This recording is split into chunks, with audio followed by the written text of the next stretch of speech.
메리 크리스마스.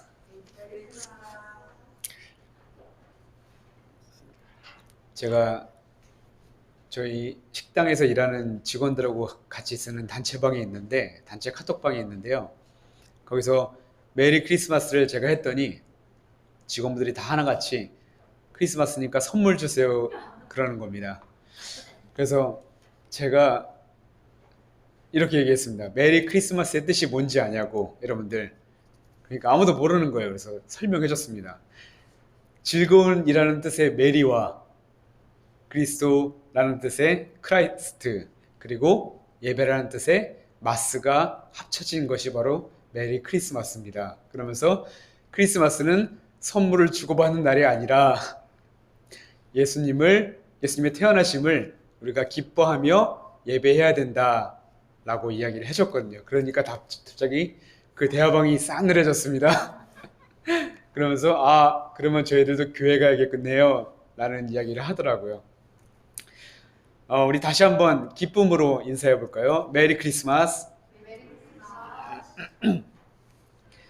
오늘 본문 10절을 보면 아기 예수가 태어나셨다는 소식을 큰 기쁨의 좋은 소식이라고 말씀하죠. 여기서 큰 기쁨은 헬라어로 카란 메가렌이라는 단어인데 어마어마하게 큰 기쁜 소식이라는 뜻을 가지고 있습니다. 여러분이 생각하는 어마어마하게 기쁜 소식은 무엇인가요? 누군가는 로또에 당첨된 것이 기쁜 소식일 것이고, 누군가는 병이 나았다는 소식, 누군가는 원하는 대학이나 직장에 합격했다는 소식일 것이고, 누군가는 결혼하고 누군가는 아이가 생겼다는 소식, 다 기쁜 소식이죠. 그러나 세상에서 가장 크고 기쁜 소식을 단 하나만 꼽자면 무엇을 꼽을 수 있을까요? 바로 우리 예수님께서 우리를 위해 이 땅에 태어나셨다는 그 소식이야말로 가장 크고 좋은 소식입니다. 바로 이는 오늘 아기 예수의 성탄을 축하하기 위해 이 자리에 모인 여러분들에게 어마어마하게 큰 기쁨에서 좋은 소식이 들려지기를 간절히 바라고 축복합니다. 예수님의 탄생이 기록된 마태복음과 누가복음을 보면 예수님의 탄생 소식을 들은 특별한 두 그룹이 등장합니다. 마태복음에는 동방박사들이 나오고 누가복음에는 목자들이 나오죠.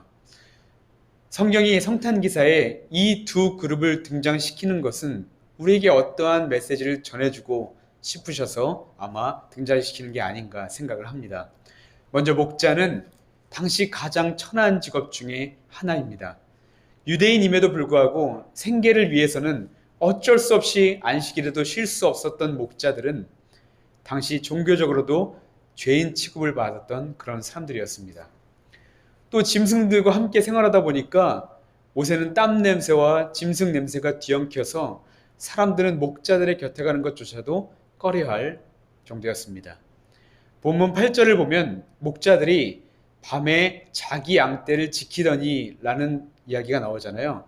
목자들은 낮과 밤으로 나누어서 양떼를 지켰는데 한밤중에 양을 지키는 이들은 목자들 사이에서도 더 낮은 계급, 가장 밑에 사람들이 이제 양을 한밤중에 지키고 있었다는 것이죠.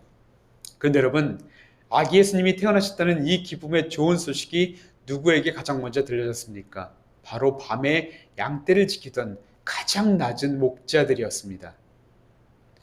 왕이나 제사장들, 권력자들이 아닌 비천한 목자들이 가장 먼저 아기 예수의 탄생 소식을 듣는 은혜를 누리게 되었다는 것이죠. 아기 예수의 탄생 소식을 들은 두 번째 그룹은 동방박사들입니다. 동방박사는 헬라어로 마고이로서 하늘의 별을 보고 점을 치는 점쟁이들을 의미합니다. 그런데 이들은 단순한 점쟁이가 아니라 성경학자들은 이 동방박사들을 바벨론 출신의 천문학과 점성학에 해박한 아주 존귀한 자들이다 라고 해석합니다. 그러니까 당시 사회에서 동방박사들은 정말 높은 권력과 권위를 가진 그런 존귀한 사람들이었던 것입니다. 자, 여러분, 지금까지 제가 목자와 동방박사 이 두 그룹을 말씀드렸는데 이들의 차이점이 무엇입니까? 첫째로 8절을 보면 그 지역의 목자들이라고 하죠. 그 지역의 목자들. 그러니까 목자들이 있는 지역은 예수님이 태어나신 베들레헴입니다. 그리고 동방박사들은 멀리서 왔죠. 먼 곳 바벨론 메대 지방에서 왔습니다. 그러니까 목자들은 아주 가까운 지역 사람이었고 동방박사들은 멀리서 찾아온 사람이었습니다. 그리고 목자들은 유대인이었고 동방박사들은 이방인이었습니다. 또 다른 차이는 목자들은 천하고 지위가 낮은 사람들인 반면 동방박사들은 사회적 지위가 아주 높았던 사람들이었습니다. 차이점이 또 하나 있는데 동방박사는 오랫동안 이 일을 준비했다가 예물을 들고 찾아왔다면 목자들은 전혀 생각지도 않았는데 천사의 초청을 받은 무리들이었습니다. 그렇다면 여러분, 이것을 통해 성경이 우리에게 전해주는 메시지가 무엇일까요? 그것은 바로 성탄의 큰 기쁨의 좋은 소식은 멀리 있는 사람, 가까이에 있는 사람, 또한 높은 사람, 낮은 사람, 부자나 가난한 사람, 준비된 사람, 준비되지 않는 사람, 유대인, 이방인, 그 어떤 구별과 차별 하나도 없이 세상 모든 사람들에게 들려지는 큰 기쁨의 좋은 소식이라는 것입니다. 그렇습니다. 하나님의 아들 예수님은 화려한 왕궁의 왕자로 태어난 것이 아니라 가난한 촌동네 베들레헴에서 목수와 연약한 소녀 마리아의 아들로 태어났습니다. 유명한 산부인과의 의사의 손을 빌어 태어나지도 않으셨고 좋은 침대와 병원도 아니었죠. 예수님의 탄생은 지저분하고 냄새나는 초라한 마국간의 말구유일 뿐이었습니다. 또한 예수님의 생애를 보면 알 수 있듯이 예수님은 그의 능력으로 수많은 사람들의 병을 고치고 기적을 베푸셨습니다.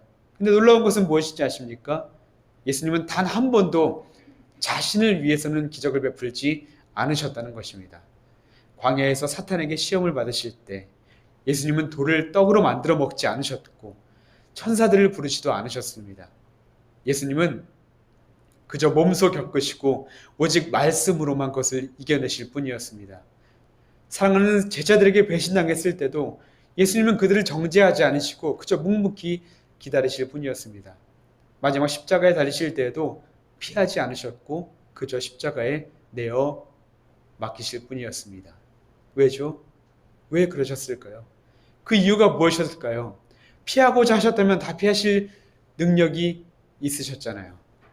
이에 대한 답을 제가 하나의 이야기로 전해드릴까 해요. 마지막 때에 수많은 사람들이 죽어서 하나님의 심판대에 모였습니다. 대부분의 사람들은 고개를 숙였지만 몇몇 사람들은 불평을 쏟아내기 시작했습니다. 하나님이 우리의 고통을 아실까요? 나는 유대인이라는 이유로 수용소에서 고문당하고 그냥 헌신짝처럼 버려지고 죽음을 당했어요. 나는 단지 흑인이라는 이유로 평생 차별 대우를 받다 죽었어요. 하나님은 눈물도 고통도 없는 천국에 계시면서 세상살이가 지옥처럼 고통당하는 것을 알고 계실까요? 결국 사람들은 살아있을 때 가장 심한 고통을 받고 죽은 사람들을 한 대로 모아 대표자로 세워서 하나님께 항의하도록 이제 했습니다. 그자 대표자들이 아이들을 하나씩 꺼내기 시작했어요. 하나님께서 우리의 진정한 심판관이 되시려면 우리가 겪었던 고통들을 겪어야 하지 않을까요? 그렇죠. 사람만큼 사람을 잘 이해하는 존재가 어디 있겠습니까? 하나님께서 사람이 되어서 세상을 한번 살아보라고 건의합시다. 이왕이면 가난하고 비루한 사람으로 태어났으면 합니다. 그래야 서름을 알거든요. 또 미혼모의 아들로 태어나서 사람들이 수군거리는 느낌이 어떤 건지 알아야 합니다. 친한 사람들로부터 배신당하는 아픔도 겪어봐야 해요. 억울한 일을 당해서 법정에 호소했는데 더 큰 누명만 쓰는 일을 한번 경험해봐야 합니다. 그래야 올바른 판결을 하지 않을까요? 철저한 외로움도 겪어봐야 인생의 쓴맛을 알 것입니다. 몸이 아픈 것도 느껴봐야 우리의 마음을 제대로 이해할 것입니다. 그 순간 사람들 사이에서 웅성거림이 일어나기 시작했습니다. 누구도 입을 열 수도 움직일 수도 없게 되었어요. 사람들은 모두 깨닫게 되었기 때문입니다. 하나님께서 이미 오래전에 이 모든 일을 수행하셨기 때문이었습니다. 말구유에서 태어나신 예수님, 멸시받고 배척당하며 오해받으며 살았던 예수님, 기적을 베풀 때에는 왕으로 삼겠다며 열광했던 사람들이 차갑게 돌아서는 싸늘한 배신을 경험하셨던 예수님, 사랑하는 제자를 조차 떠나버렸던 그 외로움, 십자가에 못 박힌 그 말할 수 없는 고통을 경험하셨던 예수님. 예수님은 그렇게 비천하고 소망 없고 버려진 인간들의 삶을 공감하시고 이해하시기 위해서, 그리고 사람들을 가장 가까이에서 사랑하시고 영원한 생명을 주시기 위해 스스로 가장 낮은 말구에서 태어나셨고 가장 비참한 십자가에서 생을 마감하셨던 것입니다. 이보다 더 큰 은혜, 더 큰 기쁨의 소식이 어디에 있을까요? 사랑하는 여러분, 성탄절을 보내는 지금 우리들에게 예수님이 전하는 음성을 들으시기 바랍니다. 아들아, 딸아, 내가 너의 고통을 잘 안다. 내가 너의 모든 아픔을 잘 안다. 내가 너를 누구보다 잘 안다. 내가 너를 가장 가까이에서 보고 싶어서, 더 뜨겁게 사랑하고 싶어서 이 땅에 내려온 거야. 이제 말씀을 마치려고 합니다. 목자들은 아기 예수가 태어나리라는 천사의 말을 듣고 너무너무 기뻐 뛰며 하나님께 경배했습니다. 그러나 이후의 말씀을 보면 놀라운 기쁨도 잠시 이내 천사들은 사라져버렸고 신비로운 음성도 목자들은 더 이상 듣지 못했습니다. 그 밤하늘을 비추는 하나님의 영광의 빛도 사라졌고 여느 날 밤과 같이 똑같은 모습으로 변했습니다. 근데 그때 목자들은 무엇을 했습니까? 다 잊고 다시 양을 치는 그 자리로 돌아갔습니까? 아니죠. 그들에게 있어서 기쁨은 한순간의 기쁨이 아니었습니다. 그들은 일어섰고 그 기쁨을 이웃과 나누기 위해 달려갔습니다.